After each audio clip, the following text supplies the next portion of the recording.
Bayangkan Dewan Juri yang terhormat, sebuah ruang kelas di mana siswa benar-benar paham apa yang diajarkan, bukan sekedar mengejar proyek demi proyek tanpa dasar teori yang kuat.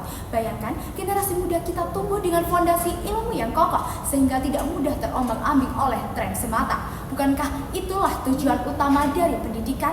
Membentuk fondasi kokoh, bukan sekedar bangunan yang rapuh.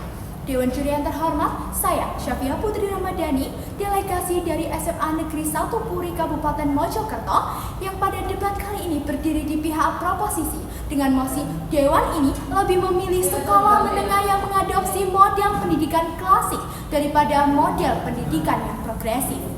Sebelum melangkah lebih jauh, izinkan saya untuk mendefinisikan beberapa variabel penting dalam mosi demi menghindari bias interpretasi. Yang pertama, sekolah menengah adalah lembaga pendidikan formal untuk siswa berusia 14-18 tahun yang dimana tahap kritis dalam pembentukan pola pikir dan kemampuan akademik. Yang kedua, pendidikan klasik adalah model pembelajaran yang terstruktur, dipimpin oleh guru sebagai otoritas utama dengan materi terpisah seperti matematika, bahasa, sains, dan sebagainya, berbasis teks dan evaluasi yang terukur. Yang ketiga, pendidikan progresif adalah model pembelajaran berbasis pengalaman, diskusi yang dipimpin oleh siswa, serta proyek tematik yang seringkali menggabungkan berbagai bidang sekaligus. Definisi ini jelas berpihak pada proposisi, sebab pendidikan klasik menekankan fondasi pengetahuan yang kokoh dan terukur, yang menjadi syarat mutlak dalam masa remaja menuju kedewasaan yang intelektual.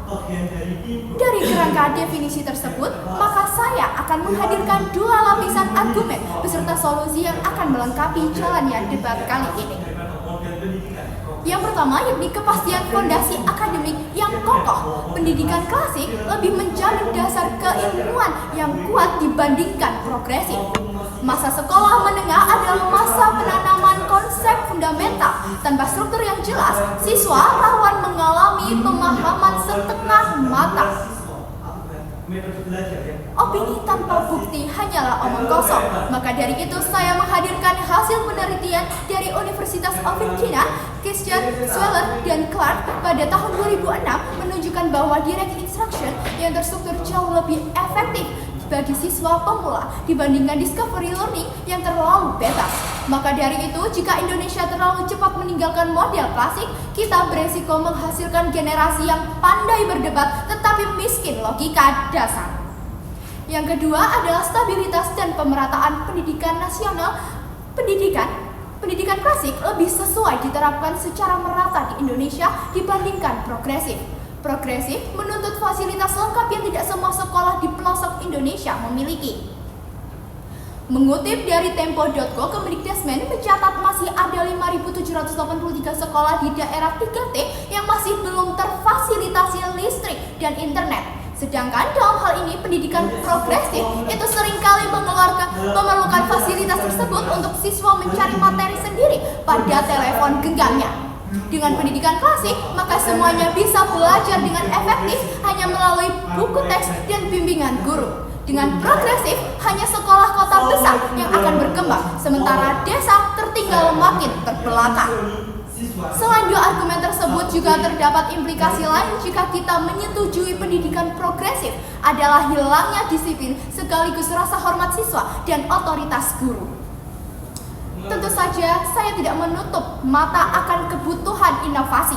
Karena itu, saya hadirkan dua solusi untuk menyempurnakan pendidikan klasik di Indonesia. Yang pertama, Teacher Empowerment Program, yakni melatih guru agar mampu menyajikan materi klasik dengan cara interaktif, sehingga siswa tidak hanya pasif, tetapi tetap kritis. Yang kedua, penerapan mastery learning. Siswa tidak naik ke topik berikutnya sebelum benar-benar menguasai materi dasar. Ini adalah khas pendidikan klasik yang berorientasi pada penguasaan yang mendalam. Hal ini menjawab kelemahan progresif yang seringkali lompat-lompat dengan proyek, tapi kurang menekankan fondasi utama pendidikan yang sesungguhnya. Sadari Dewan Juri yang terhormat, pendidikan bukanlah eksperimen coba-coba. Pendidikan adalah fondasi bangsa. Bangga menjadi tim proposisi. Terima kasih.